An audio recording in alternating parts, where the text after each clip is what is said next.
And for more on this, we're joined by Cormac Smith, former advisor to Pavlo Klimkin, Ukraine's former foreign minister.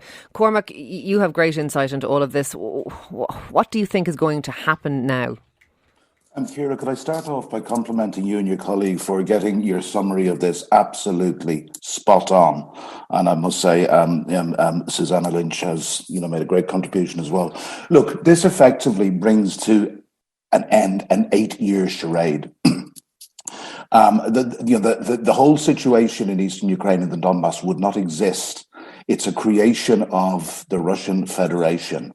It was interesting. I know that I wasn't out there very long when I started to really understand what was going on. There was 1 month we counted Sergei Lavrov said 5 times, denied the fact that Russia was even in the Donbass. There was times I was in Ukraine when Russia had, up to 500 battle tanks. The British Army has 120. Up to 6,000, 6,500 regular Russian officers in command and control positions. I'm told most recently that this has been 3,000 or 4,000, and tens of thousands of Russian paid mercenaries. So it brings to end a charade. As yet, it's unclear. But I look at the words of the Ukrainian ambassador to London last night, Vadim Pristaiko, who said, when a nuclear nation calls your country a historical mistake that needs to be fixed, he said, I'm very, very worried. I mean, there was 2 pieces of political theater in the Kremlin yesterday, but in the second piece, Putin went on a 1-hour rant, really, about Ukraine. And, giving a lie to being threatened by NATO or anything else. Ukraine is Putin's obsession. He wants to cripple and retard it, and he wants to drag it back into the Russian orbit. That the impression we get is he wants to subsume it, and this is a kind of an imperialist move by I suppose, a thwarted imperialist. How likely is he to succeed? Are the West going to stand firm, do you think, with Ukraine, or do they have too much to lose? Well, look, we're not going to put boots on the ground.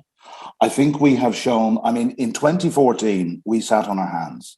There was a Budapest memorandum signed in 1994 by the UK, US and Russia, guaranteeing the territorial integrity of Ukraine in return for Ukraine giving up the world's 3rd largest nuclear arsenal. Now, many people would say if Ukraine still held that arsenal in 2014, that the Crimea would not have been annexed, nor would Donbass have been invaded. There are hopeful signs that we are waking up. I think the unity in the West, and I think we must give credit to President Biden for, and also the British Prime Minister for significantly marshalling that.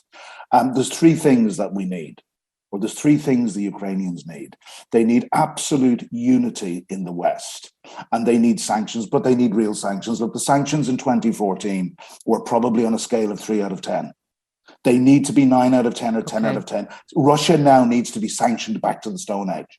Okay. And we hear an awful lot of talk about how severe sanctions are going to be, but we need to see the detail, and we need to see Putin's feet held to the fire. Look, thank you very much for speaking to us this morning on all of that. That is Cormac Smith, their former advisor to Pavlo Klimkin, Ukraine's former foreign minister.